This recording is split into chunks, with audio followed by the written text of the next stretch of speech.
Hey, what's up guys? Sir Emanon here, and welcome to another deck profile on the channel today. So this is going to be a top 16 deck profile from the 3v3 LCS this weekend. We got a very special guest here, so why don't you introduce yourself? What's going on, guys? It's Blade yugioh. If you don't know who I am, I'm another content creator on the platform. Thank you so much to Sir Emanon for having me on here recently, aka this past weekend. I made top 16 at the LCS Luxury Championship Series 3v3 event. And yeah, I'd say it was a great time. Got top 16 with the deck you see in front of you. And yeah, All right, and how was your tournament experience like? What was the 3v3? Do you think the tournament was run well? Things like that. Yeah, so first off, I got to give props to Luxury. They always do an exceptional job with these events. So definitely big shout out to them for running the tournament.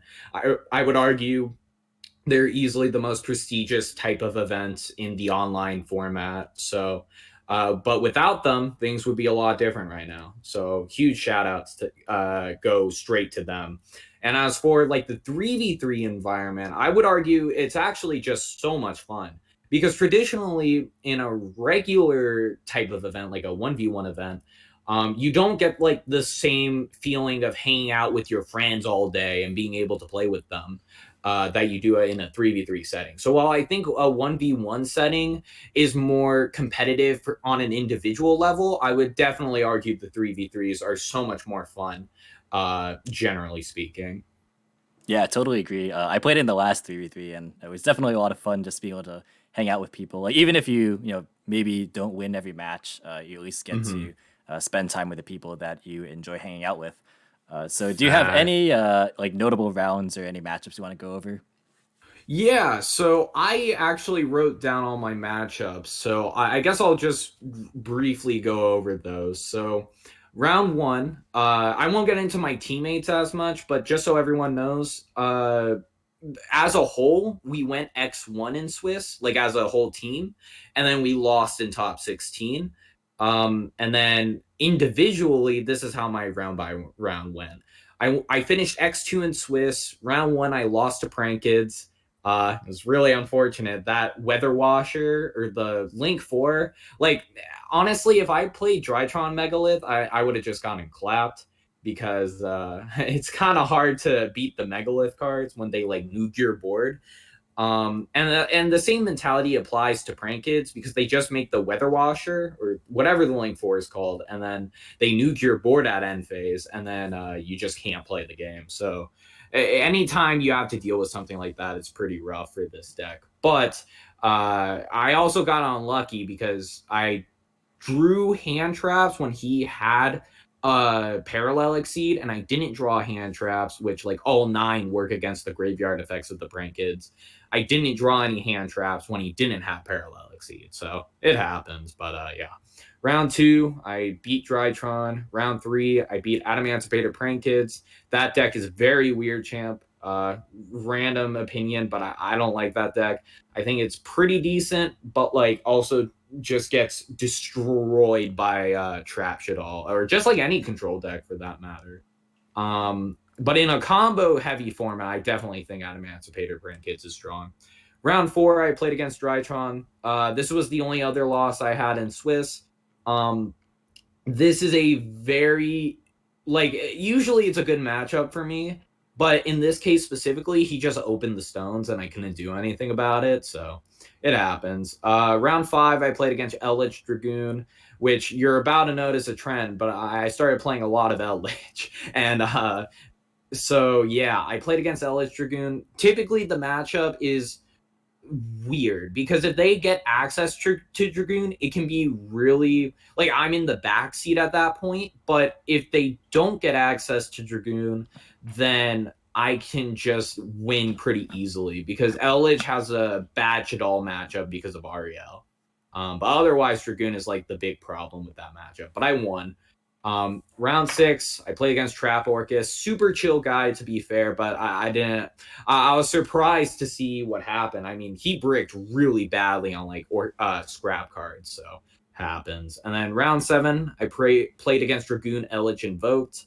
I won that. Round 8, I played against Drytron. I won that. And then moving into the top 16, so like I said, we finished X1 as a team in Swiss. I lost my top 16 game against Elich Dragoon. And you can, I mean, you can see that replay on Sir Emanon's channel. So make sure to check that out after this video. But I would argue the main thing that led to that loss was, I guess, I don't even know if it mattered. He had judgment. So the biggest problem I had was I chained Ice Dragon's Prison when he Cosmic Cyclone my Schism. But I forgot it was standby phase, so that may have cost me. But like again, I don't think it would have mattered too much just because he had judgment already. But it was an exceptional match, and I played against a great player, so I wasn't disappointed. But yeah, so that was my those were my matchups. Yeah, the top 16 was really, really interesting because I think that was also kind of the turning point of the match too, like what you just mentioned. But he also like top Yeah, picked the Cosmic, so that definitely like just changed the game entirely. Because like, he saw you search the yeah, true. Schism, yeah, he saw you search it and he saw you set it, so he knew what to hit like in standby. So like didn't have to blind Yeah, hit it. Yeah, so it's just like really rough. But yeah, really well played. So why don't we just get into the list? Feel free to just talk about whatever. gotcha. So I guess the first thing I want to comment on is the reason why I played this deck in specific is because I felt like right now a deck like Elich honestly is pretty bad. I know Elich Zoo won this event, and no, like, or like, and Dragon Link, I guess. And so shout outs go to them 100%. I just personally don't think Elich is a good engine in a format where the combo decks are so resilient to the Elich disruption. So if the format like had Virtual World specifically, it'd be a little different because Elich has a much better time against Virtual World than against Drytron. But the Elich engine is just so weak in the Drytron matchup. It's just a very uphill battle for Elich, like in general. And I didn't want to have such a disadvantage in the Drytron matchup because I definitely expected a lot of Drytron going into this event. I also expected a ton of Virtual World because I thought those were the two most represented decks right now, but somehow I didn't play against any Virtual World. I mean, I did play against 3 Drytron though, so I guess it worked out. But yeah, so what I like about Trap Shaddoll as a deck is I feel like the engine is just superb in the format right now. Ariel is a hell of a card, being able to not have to deal with a grind game with other decks. For example, Eldritch inherently has better card quality, but because Ariel exists, your matchup in the Eldritch matchup becomes insanely better. So I wouldn't say they can't win, not by any means, but I do think you are favored in an Eldritch matchup.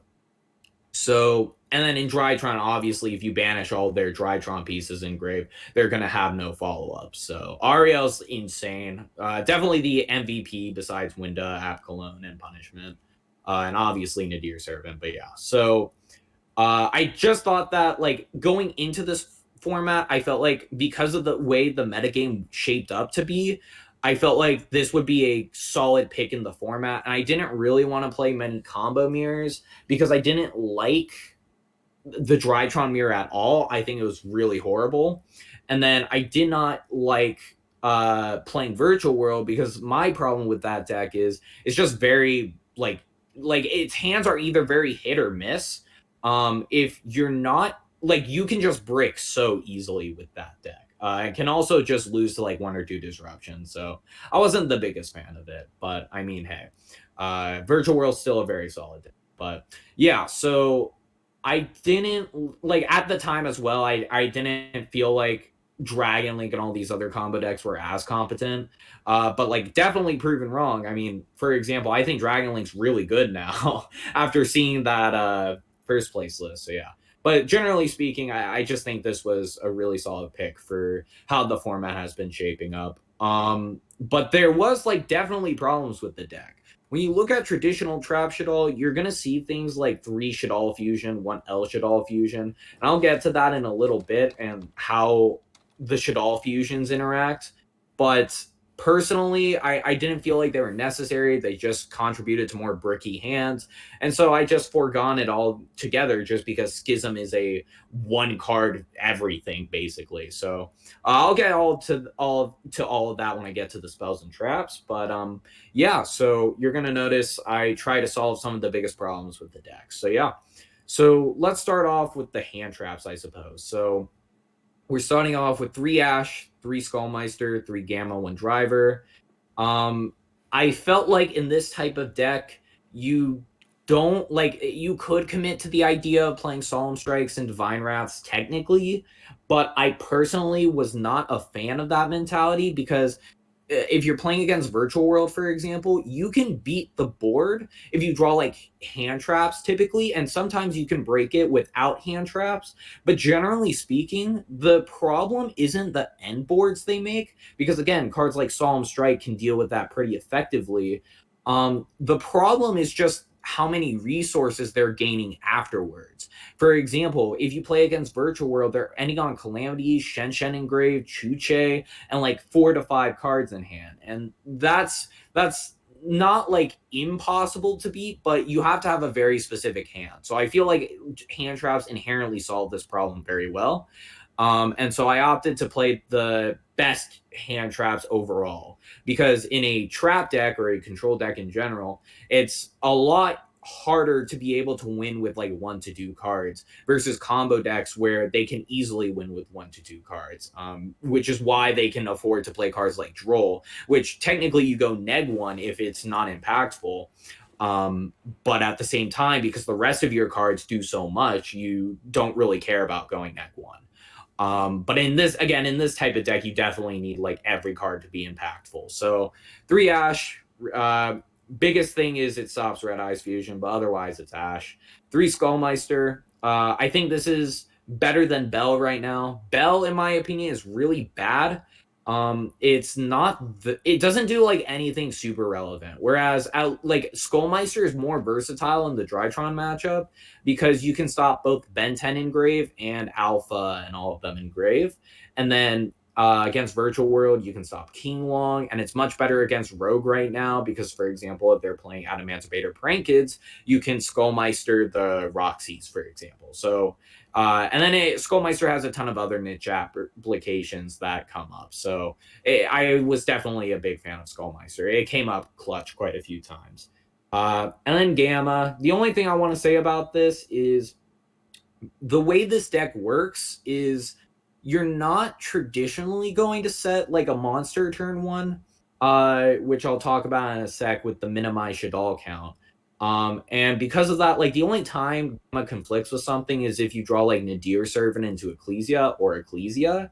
But other like if you're doing that, you're gaining a ton of advantage anyways. So I didn't see the harm in playing Gamma because it really is like live most of the time going first. And then going second, obviously, it's always going to be live. So I was a big fan of Gamma. I wouldn't cut it. And then obviously Driver. And then moving on to what I think is one of the most interesting parts about this deck. There's a few, but definitely has to be the Shaddoll count. So when you look at Shaddoll traditionally, you think of like 3 Wendy, 3 Squamata, like 2 Arya, whatever the case may be. What my goal was because one of the biggest problems with Shaddolls inherently is drawing too many Shaddolls or drawing too many monsters. And because of that, I tried to solve that problem by cutting down on the Shaddolls. But by cutting down on the Shaddolls, you need to have consistent ways to fusion summon, right? Well, in this case, I'm not actually playing Shaddoll Fusion or El Shaddoll Fusion. Instead, my only outlet to fusion summon is with Shaddoll Schism. And I'll explain it further again later, but this really is the core strategy of the deck. You essentially go turn 1, you're going to set your back row and pass, unless you draw Nadir Servant. And then on your opponent's turn, you're going to either flip Punishment, Trap Trick, or Shadow Games, or something along those lines. And then, like, during your opponent's end phase, that's going to send Wendy, and then Wendy's going to set you Hedgehog. Then on your turn, you flip Hedgehog, get a search for Schism, set the Schism, and then on your opponent's turn, now you can start snowballing like crazy. Because what what makes like Schism so insane is it's a continuous trap. So you can constantly use it both on your opponent's turn and on your turn. And this kind of snowballing is absolutely wild. While you can't always get to this point like as conveniently as possible, at the same time, it's a very consistent strategy because it only requires like one card for you to play the game. And playing with only one card is a lot better than playing with three cards, aka a Shaddoll fusion and one Shaddoll and another monster. So this is essentially a one cards play deck, kind of like Sky Striker in a sense.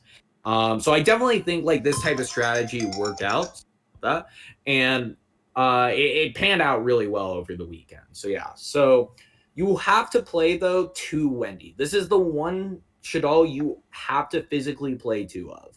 It comes up like very often, because the first one's going to be sent off a punishment into App Clone, and then the second one can be sent off Shadow Games. The first one always gets you access to Hedgehog unless you already have access to Schism.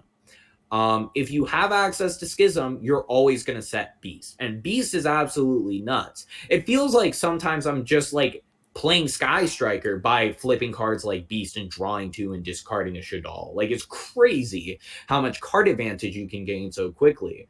As soon as you get your Schism online, of course. So you have to play two Wendy, and then every other one just one of. There is technically an argument, if you're saying like, oh, if you're playing one of everything that does something, why play Squamata? Because all it does is just tutor for another Shaddoll card.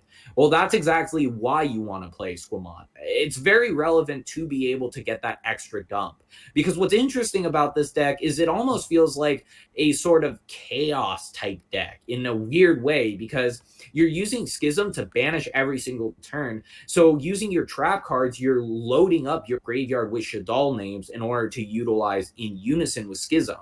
And that's where Squamata is so crazy, because tutoring out another Shaddoll name can be the difference maker in resolving Schism. So you definitely need Squamata. Also, like, a lot of the time, its flip effect can be relevant. And then being able, like, post side to use its flip effect becomes even more relevant sometimes. So yeah, so I definitely think Squamata is essential. Otherwise, like, all of them are pretty straightforward.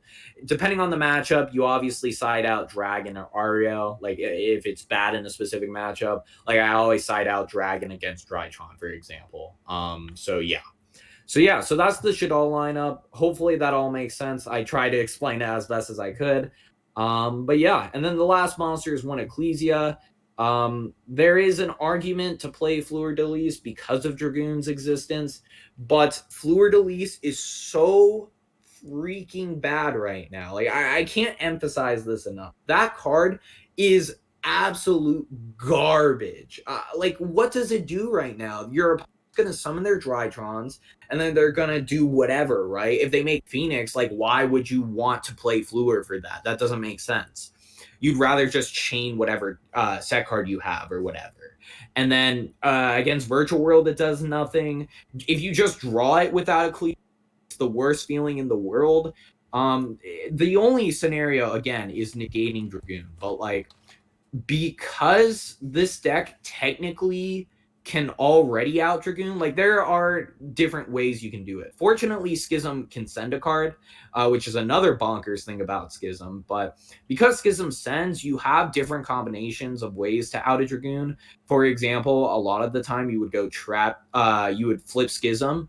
If they, like, negate with Dragoon, then you just go Trap Trick into IDP, and then that is an out to Dragoon. So, like, that's why I play IDP, or at least one of the reasons I play it. But I'll get to that more later. But yeah, the point being, Fleur is just not worth it at all. I also didn't want to play Maximus. It just wasn't necessary. Like, I also feel like it'd be dead more often than not, because I'm not trying to normal summon and link into, like, an Almirage or something with one of my Shaddolls. I'd rather be able to discard it at some point. So yeah, so Maximus just wasn't worth it. Ecclesia was the only worthwhile one. I didn't want play 2 Ecclesia. Like if I draw Nadir and Ecclesia, it's like whatever. I just use Ecclesia, and then next turn I can link Ecclesia into Artemis, and then that makes my Nadir Servant live. So I wasn't too worried about playing 2 of it. But yeah, so no need to play more than 1 Ecclesia in my opinion. And then moving on into this, and then sorry, Ben, do you have any questions about the monster lineup, or is that about it so far? Yeah, I think it's pretty straightforward. The question I had is because your game plan is to use Schism continuously, did you ever find yourself maybe like losing out on resources in the grind? And also like did Ariel's flip effect like come up for that case? Yeah, that's an interesting question actually.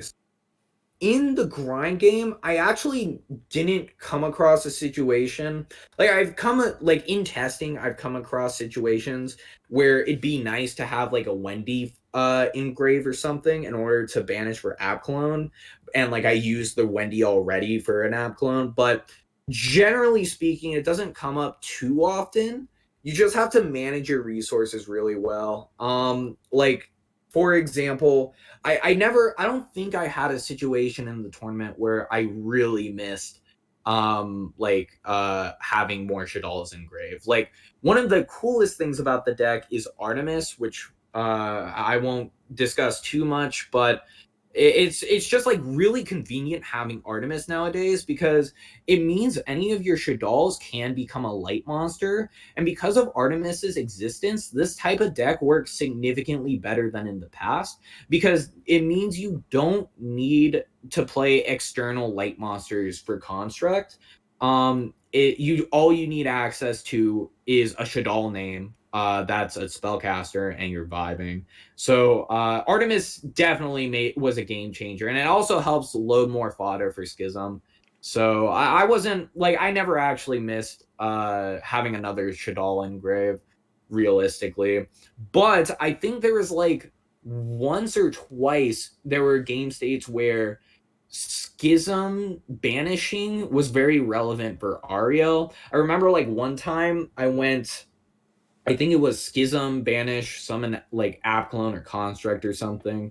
Then I sent Resh to Grave, and then the one of the monsters I used to banish was a Beast. So then I had an Ariel set. I used Resh, flip Ariel, and then Ariel set back the Beast from my banished. But I do think Ariel recurring from banished came up a few times during the tournament. So that was a relevant effect that came up.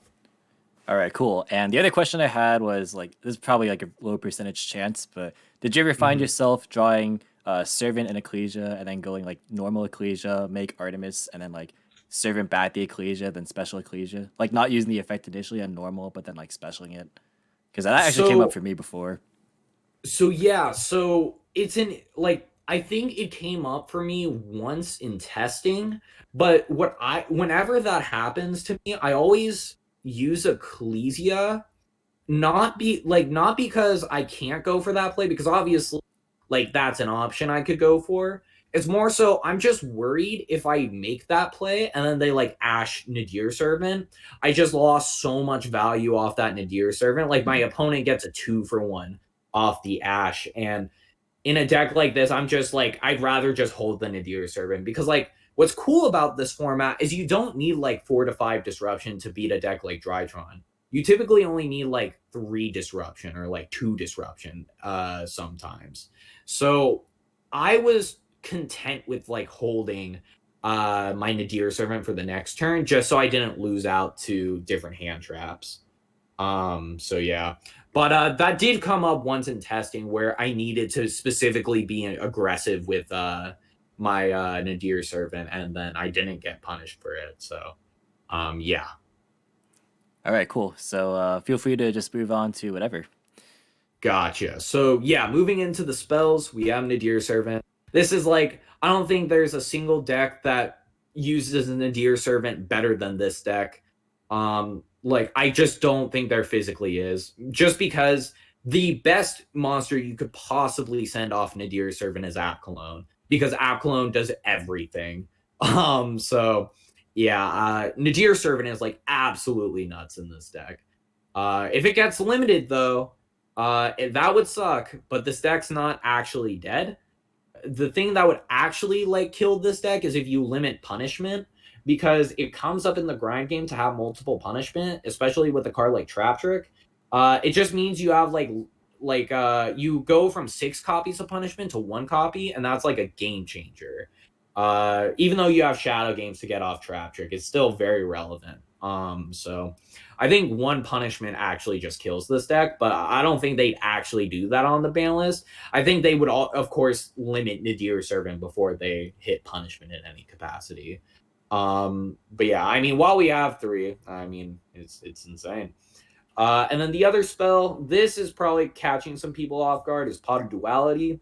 So when it comes to this deck in specific, you can either play like Pot of Duality or Super Poly. I'll talk about Super Poly in a second, but Duality was pog. I can't say that now because the guy got banned off Twitch, but Duality is insane in this deck. It's just like I played. So one thing I guess I can point out now is that I didn't want to play above 40 cards, specifically because I feel like Nadir Servant is such an insane card in this deck that you wouldn't want to even sacrifice 2% consistency to by bumping this deck up to like 42 just because Nadir Servant is that insane. I want to see it every single. Duality makes it that much easier. But Duality also can just get you whatever you need in that situation. And people are going to be asking, well, doesn't it conflict with your game plan of using cards like Schism, for example? It realistically does not. I mean, let's be real here. Turn 1, like I said at the beginning, you're almost never summoning any monsters because and that means Gamma's always live. But that also means Duality is just absolutely free in this deck. And then on your next turn, let's say you top deck a Duality, well, you don't even care because you're either just flipping up Hedgehog to get a search for Schism, and then you don't even link off because you're restricted off under punishment, or you do actually have Schism online, but at that point, you're just in such an advantageous position if you're able to resolve Schism on your turn that you're probably just vibing. So the times Duality is dead are the times that you're probably already winning. And whenever it's live, it never conflicts with your strategy. So it just is so good in this deck. The only reason to not play Duality in this build specifically, in my opinion, is because Duality conflicts with Super Poly, and Super Poly. So I could have played it for the event. It seems good in theory. I just never got to test the card prior because of like school and everything. So I just sticked with what I was comfortable with. But Super Poly could have been like insane had I tested it. I just honestly don't know if it's good yet. But I mean, I was super content. I was happy with it performed. All right, so yeah, 2 questions here before we move on here. Yeah. So if you open, say, something like Nadir Servant and Gamma, do you opt to save the Ecclesia and make Gamma live, or do you just commit the Ecclesia to get punishment access? Oh no, I always activate Nadir Servant. Like if they hand trap you, you just Gamma.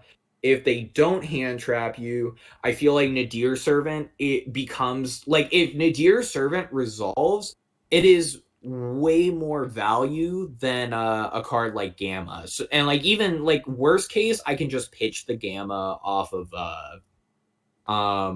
like App Clone. So I always just kept I always activated Nadir Servant to resolve all of that. And then even if Gamma was dead in my hand because I discarded a Shaddoll instead, I just normal summon Ecclesia and then just hold the Gamma. And if it comes up, it comes up. But if it doesn't, that would mean like if I get to the point where I'm resolving Nadir Servant and I'm searching Schism, it means that against combo decks, I'm setting up a card like Winda, and if I set up Winda, I probably am just winning. So I'd always prioritize Nadir Servant and summoning Ecclesia over leaving my Gamma to be live. Because also the other thing that's relevant is Ecclesia gets you to punishment, and then punishment is like one of the best engine pieces in the deck. Because what's cool is punishment isn't like just a disruption. It's a full-on consistency engine starter, which is very relevant in this deck. And in fact, like it's probably the reason this deck is even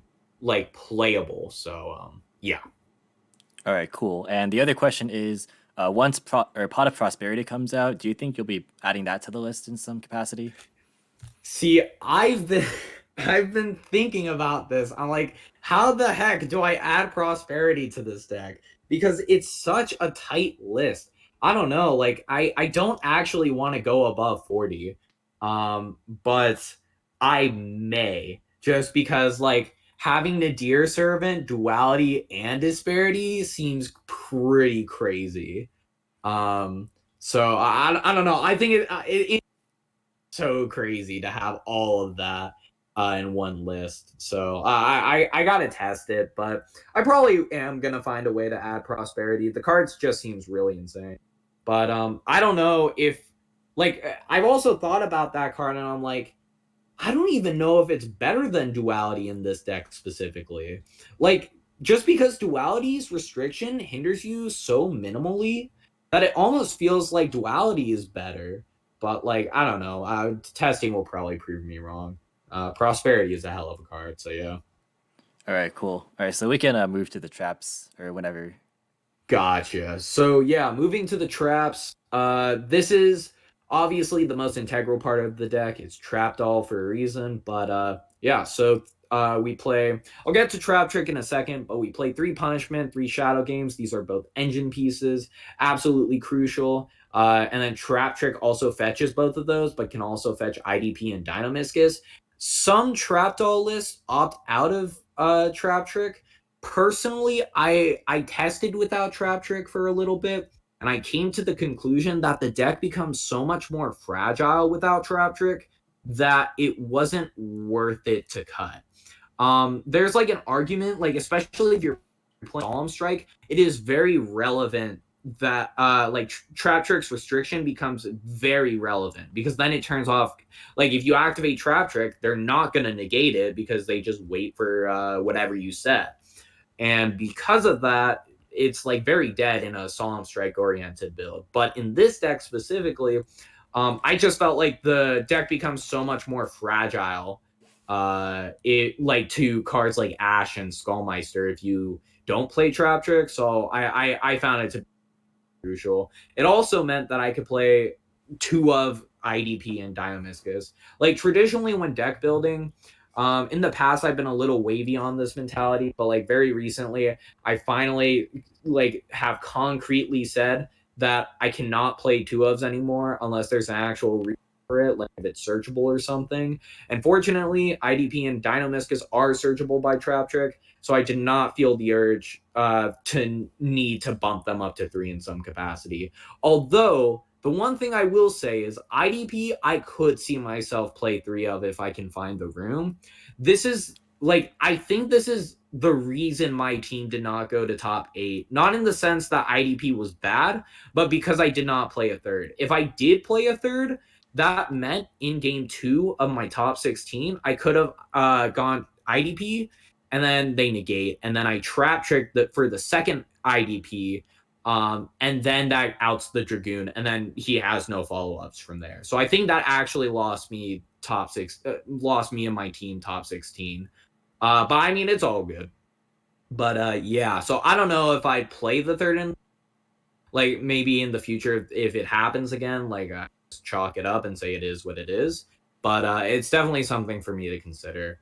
And then Dynamiscus is actually a card I also cut to see how it would go. But it is very relevant to not only be able to banish, but get a Shaddoll out of your hand. And the flexibility of it outside of like, because being able to trigger your doll effects from hand is very relevant because punishment can do that, but having another card that does that makes Trap Trick more flexible and makes your play sequences more flexible.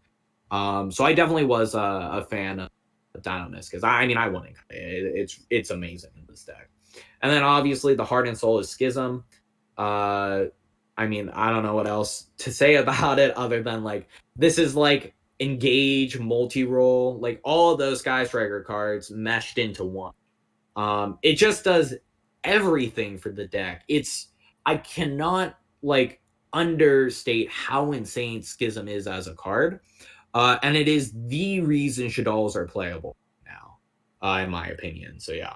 And then the last card is just Resh Shaddoll. So this, like, the Grave Effect comes up every once in a while. If you have a Shaddoll heavy hand, then it is very important to be able to trigger your flip effects on your opponent's turn. Like, double Shadow Games means you can go Wendy send, and then you can send a Resh with the other Shadow Games, or send a Squamata into Resh. And it means you get a free flip effect right there. So it does come up, and then it's also very important just for the reborn effect. Like, it will, in control matchups specifically, it will win you the grind game, just because it means you have another means of applying pressure through your Shaddoll cards besides just Schism. So yeah, so Resh is definitely mandatory at 1. And then 2 of it never came up for like a card like Trap Trick.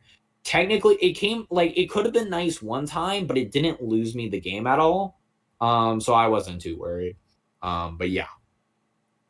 All right, cool. And I know somebody's probably going to ask, so what was the reason for cutting Torrential from the list? Oh, so Torrential, I think, is very weird in the sense that it's insane against a deck like VW. I mean, obviously, I didn't play against any VW in the tournament, so like it's a little different, but at the same time, like, it's insane against VW. And then every other matchup, I think it's good, but considering my mentality was I wanted to use hand traps to be able to mitigate what my opponent does, and then use the rest of my cards to get access to my engine and eventually snowball out of control. I felt like Torrential, like, I felt like every card in my deck list had a specific purpose, and was necessary. Like, I felt like 9 hand traps as a specific number was necessary. I felt like IDP was necessary. Dynamiscus was necessary. Like, the only card that technically isn't necessary is Duality, but it also is necessary because it's just another consistency piece. So like I said, I think everything had its purpose, whereas Torrential technically has a purpose, but it also feels like it is win more, like, in a sense. Like, I don't know. I just, I feel like you don't need it like you need everything else in the deck. So that's kind of my stance on Torrential. But it is, like, don't get me wrong. Like, if I had the for it, I'd probably find a way to put it in. But like, it's just so hard to fit in this 40 card list. So yeah. Alrighty, cool. So we can move to extra side, your choice.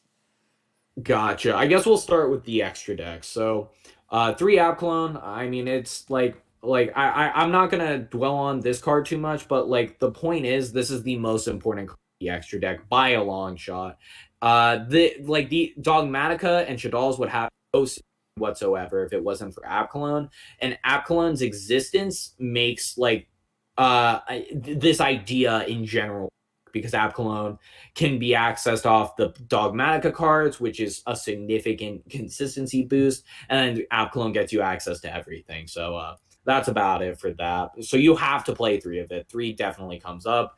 But then the other Shaddolls, you, especially like Winda, is you don't need more than 2 of it. Construct only came up at 3 once, but it was never game breaking or like game winning or anything along those lines. It would have just been nice because it got into a really big grind game, but it wasn't necessary. I didn't feel like I needed the 3rd construct, but maybe in a future format it could be relevant, but I still don't think it will come up in the future, but I could be wrong. And then we have 2 Winda, especially like Winda in specifically, I don't think ever needs to be at 3 in a type of deck like this. When you're playing against a combo deck, which is the area where Winda is so superb, the thing with like those types of matchups inherently is because Winda is so oppressive against combo decks, it almost just never comes up to have to go into a 3rd one, because your first one just shuts them off for the turn. Then you can link it off on the next turn, and then your opponent's next turn, you establish the 2nd window for game. So it never is in a grind game perspective. So yeah. And then we have ints. Definitely like not nearly as important as in other Dogmatica decks, but you obviously need to play one. And then we have the best card of the weekend, of course, Super Dimensional Robot Galaxy Destroyer. Gosh, I used its effects so many times. Being able to heavy storm and your opponent can't respond. Golly, most insane effect I've ever seen. On the real, though, this is probably the best 5K target. I did want to play a 5,000 attack monster because I feel like there'd be niche situations where being able to legally punishment a Savage Dragon is very relevant. Because Savage then gets buffed by like whatever you equip, and so realistically, you'd want a 5K monster to deal with whatever they equip. Because even if they equip a Yugioh, for example, then you're just like, okay, Galaxy Destroyer has 600 more attacks, so niche situations came up like that, but also it's a light, meaning it enables construct access. And then you can also prevent your opponent from using it for an Goides. Like this is the specific reason I played this over Dragon Master Knight. Your opponent cannot use invocation to summon their Goides.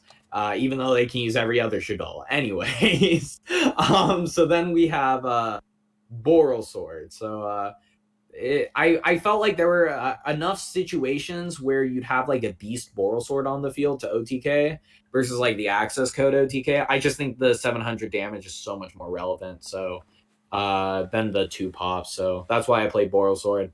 Unicorn is definitely a flex spot.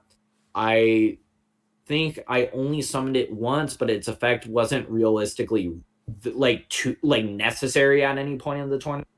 Like you could probably get away with cutting it, although it's very convenient to have a Link 3 like this to have that flexibility. So I think a Link 3 is still important, but Unicorn specifically wasn't as necessary. So yeah. Then I play Shaddoll Construct. This card is very weird because sometimes it definitely comes up. Like you have a heavy Shaddoll hand, you're like, okay, Construct cycles out all your Shaddolls and then gets you access to whatever you need, like Schism, for example. Otherwise, card doesn't come up. It never comes up when you're already set up. It only comes up, like I said, in Shaddoll heavy hands. So yeah. Cross Sheep, card's insane. Gets you to Boral Sword. GG. Then we have Artemis. Like I said earlier in the video, this card is very relevant because it makes any of your Shaddolls a light. And that means any Shaddoll is now access to Construct. So yeah. And finally, the most important Link monster by far is definitely Gravity Controller. Being able to trigger like a Winda or Abcalone effect is very relevant. So I'm glad this card exists.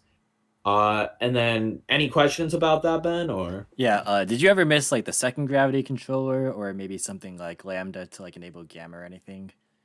Yeah, so I actually did miss Lambda, not because uh I needed to enable Gamma, but because it was like a light Link monster.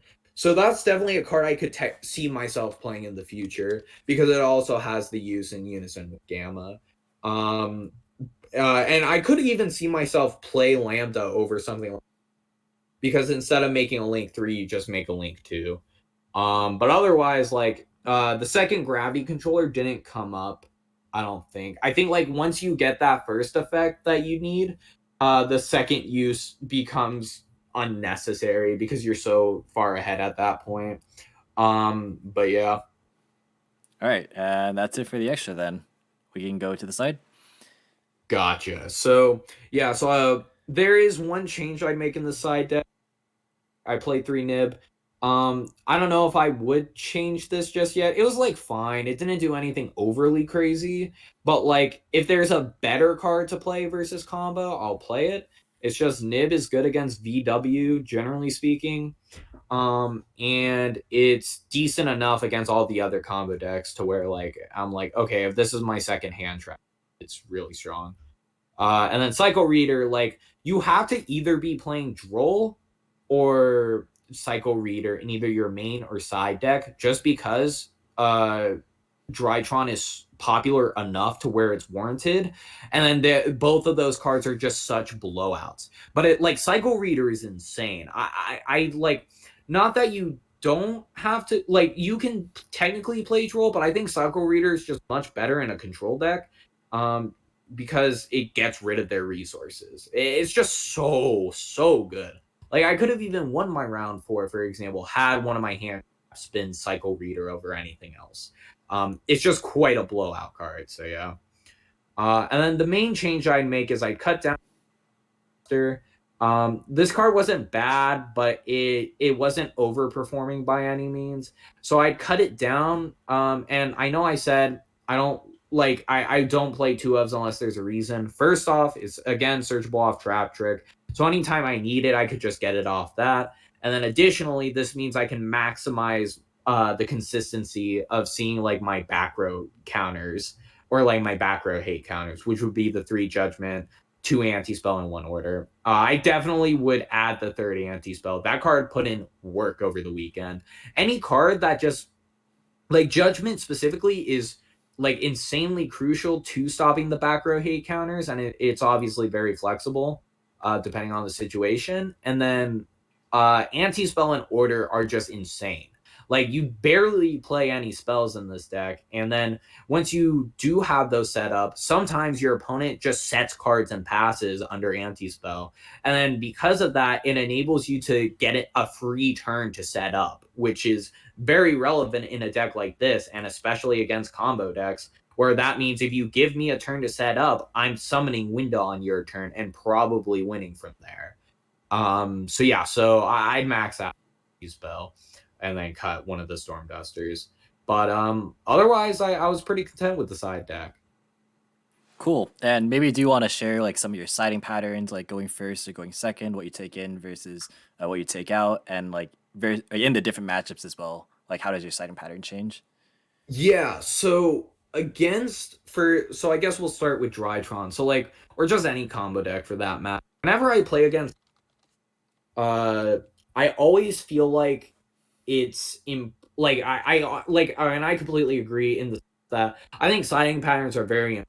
One thing you're gonna learn as you progress as a player is knowing what you're siding in and out before a tournament can be the difference maker in winning a tournament or not. Because if it means you won't get to time as often, you're playing a lot quicker. It's just such a beneficial thing. So, for example, when I played against Drytron, I would always take out the Shaddoll Dragon, the 2 IDPs, and the 3 dualities. I would not take out, like, I sometimes I've been tempted to change the siding pattern to where like I take out 2 duality and 1 trap trick or something. But like I always just valued having like trap trick as an engine piece, whereas duality isn't technically guaranteed as an engine piece. So yeah, so I side out Dragon, 2 IDP dualities for the 3 nibs, 3 cycle readers going second. And then going first, I always side in the judgments, the anti-spells, and orders. And typically I take out the gamma package. Again, I take out the IDPs, and then I also do opt to put in cycle reader, so I take out the dragon and 2 skullmeisters. And that's usually how I side for that matchup. Against Virtual World, I do keep in dragon in this matchup, because it's important to be able to pop cards like Chuche. But in this matchup specifically, if I'm going second, I'm typically taking out, I don't have the siding patterns in front of me, but I typically put in 3 nib, and I take out the either, like, depending on how I feel about the opponent, I either keep in the IDPs or I take out both IDPs and 1 duality. It just depends on the opponent, I guess. And then going first, like every time you see me going first, I'm almost all judgments, anti-spells in order. And then like I always take out the gamma package going first, just because like I'd rather draw judgment and anti-spell. And then depending on the matchup, I'd also take out skullmeisters, depending on how many side-ins I need. And then against everything else, like against Eldritch, I do side in heavy Storm Duster and everything. Typically in that matchup, it's a little weird. Like, I mean, I take out, But the one problem with my side decking patterns is that because I take out Gamma in the Lich matchup, I always have like an awkward fourth card. So depending on their build of Lich, I just side in like Judgment or I side in like an Order or something. But otherwise, yeah, that's like generally how my siding patterns go. Again, I don't have my list in front of me, but that's generally how it would go. And then depending on the matchup, I either have it prepared or I have a relative idea of how I want to side for the matchup. Depending on like what deck it is. But yeah.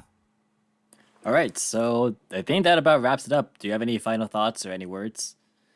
I guess I'll just shout out teammates Ron Ortiz and Matthew Escamilla. Sorry if I mispronounced it. Or the last name, but I guess shout outs to them. They were my teammates for this event. I had a blast hanging out with them all weekend, playing our rounds. It was an absolute blast.